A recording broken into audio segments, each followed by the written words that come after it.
एक जंगल में टुनटुनी नाम की एक चिड़िया रहती थी। वो हर दिन जंगल में जाकर नारियल पानी बेचा करती थी और उन पैसों से अपना जीवन व्यतीत करती थी। ताजा ताजा नारियल पानी ले लो, मीठा मीठा नारियल पानी ले लो, सेहत के लिए सबसे फायदेमंद ताजा ताजा नारियल पानी ले लो। अरे ओ टुनटुनी बहन, जरा एक नारियल पानी तो देना। जब तक मैं तुम्हारे हाथ का नारियल पानी न पी लूं तो मेरा दिन शुरू ही नहीं होता।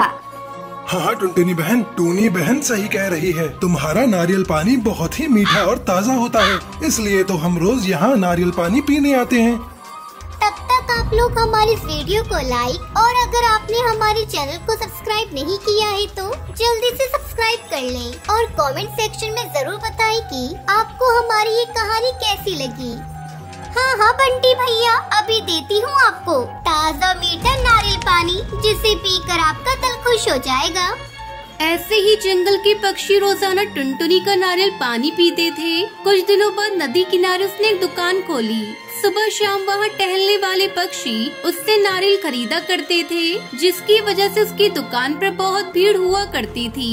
टुनटुनी का स्वभाव बहुत अच्छा था। गरीब होते हुए भी वो जरूरतमंद पक्षियों की मदद किया करती थी।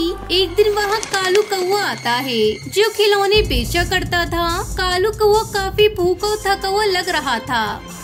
अरे कालू, तुम तो काफी थके भूखे लग रहे हो। ये लो, ये नारियल पानी पी लो, थोड़ी ताकत आ जाएगी तुम में। गर्मी भी बहुत है। ये लो कालू, पी लो। लेकिन मेरे पास पैसे नहीं हैं। मैंने कहा तुमसे पैसे मांगे, ले लो। जब मेरे खिलौने बिक जाएंगे तब मैं आपके सारे पैसे दे दूंगा। ये बोलकर कालू कौवा नारियल पानी पीने लगता है। उस दिन से कालू कौवा टुनटुनी चिड़िया की दुकान पर आकर रोजाना नारियल पानी पीने लगा। दोनों में काफी अच्छी दोस्ती हो जाती है। एक दिन ऐसे ही कालू कौवा टुनटुनी चिड़िया की दुकान पर आता है। अरे आज ये टुनटुनी कहाँ गई? कालू कौवा चुपचाप वहाँ से निकल जाता है। अगले दिन कालू कौवा वापस टुनटुनी की दुकान पर आता है, लेकिन आज भी दुकान बंद होती है। अरे आज भी टुनटुनी चिड़िया नहीं आई, क्या हुआ होगा? मुझे जाकर देखना चाहिए।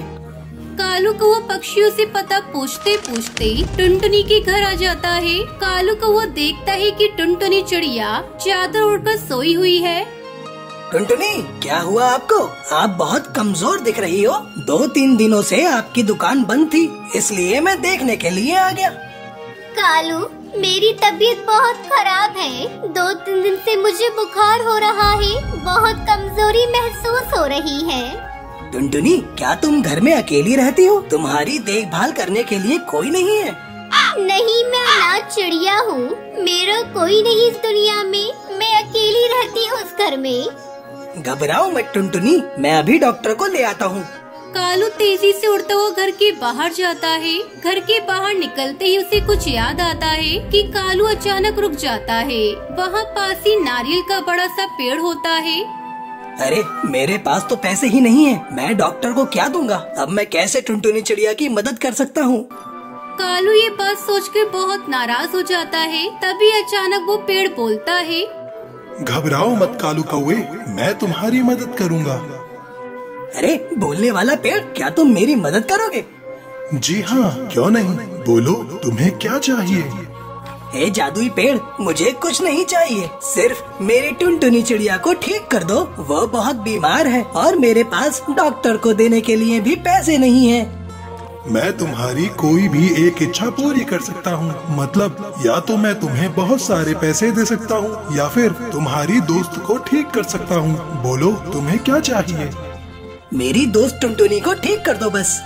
ठीक है, ये लो, इस नारियल का पानी उन्हें पिलाओ, वो ठीक हो जाएगी। कालू पेड़ का शुक्रिया अदा करता है और वापस टुनटुनी के घर जाता है। जादुई पेड़ का दिया और नारियल पानी पीते ही टुनटुनी चिड़िया एकदम ठीक हो जाती है। अरे ये नारियल पानी तो बहुत कमाल का है। तुम्हें ये कहाँ से मिला कालू? इसे पीकर तो मैं बिल्कुल ठीक हो गई।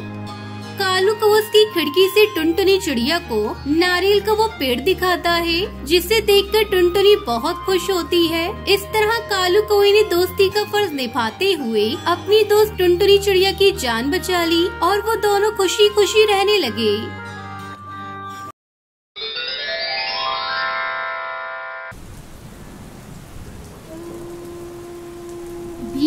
के जंगल में टुनटुनी चिड़िया अपनी बेटी सुनहरी चिड़िया और अपने बेटे गोलू चिड़ा के साथ रहती थी। टुनटुनी चिड़िया बहुत ही गरीब थी।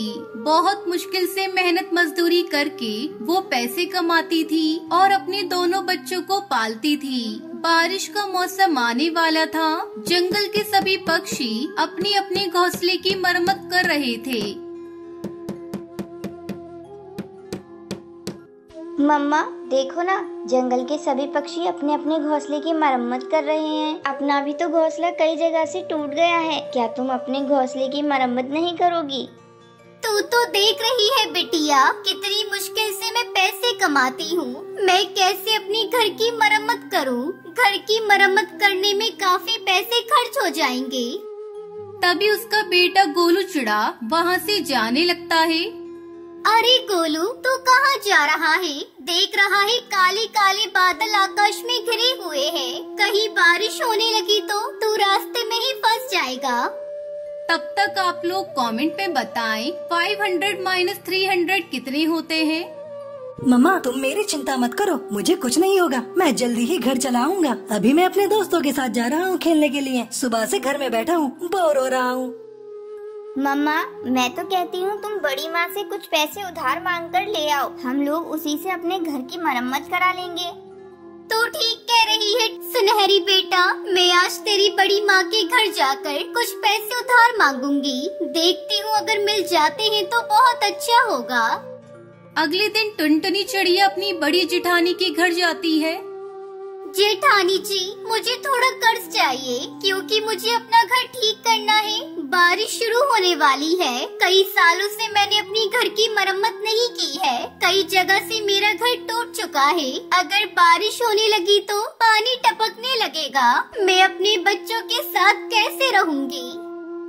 तुम्हें पैसे उधार मांगने में शर्म नहीं आती? पैसे क्या मेरे यहाँ पेड़ पर उगते हैं जो तोड़ के दे दूं? अगर तुम्हें पैसे चाहिए तो मेरे घर का काम करना होगा, तभी मैं तुम्हें कुछ पैसे उधार दूंगी, वरना तुम यहाँ से जा सकती हो। टुनटुनी चिड़िया अपनी जेठानी को कोई जवाब नहीं देती और वापस अपने घर लौट आती है। घर लौटकर वो सुनहरी को सारी बात बताती है। टुनटुनी चिड़िया अपनी बेटी से बात कर ही रही थी कि तभी जोर जोर से बारिश शुरू हो जाती है और उनके घर में पानी टपकने लगता है। ये देखकर सुनहरी चिड़िया टुनटुनी चिड़िया से कहती है, मम्मा आप परेशान मत हो, मैं जंगल से कुछ लकड़ियाँ लेकर आती हूँ।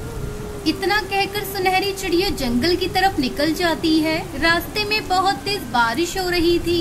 सुनहरी चिड़िया लकड़ियाँ ढूंढने के लिए पूरे जंगल में घूमती है, लेकिन उसे घर पक्का करने के लिए कुछ नहीं मिलता। थक हार कर वो एक पेड़ की डाल पर बैठ जाती है। तभी वहाँ बंटी कबूतर आता है। सुनहरी को परेशान देखकर वो उससे पूछता है, बेटा तुम यहाँ ऐसे उदास क्यों बैठी हो?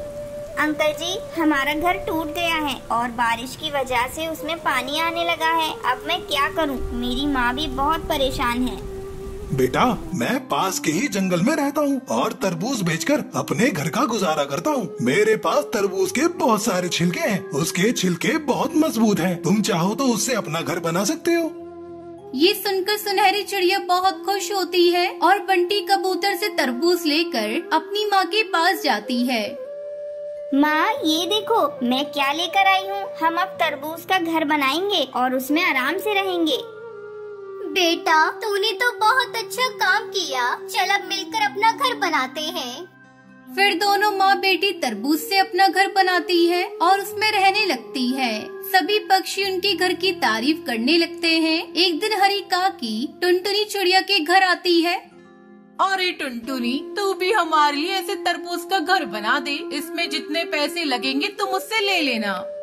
ठीक है हरी काकी, मैं आपके लिए भी तरबूज का घर बना दूंगी।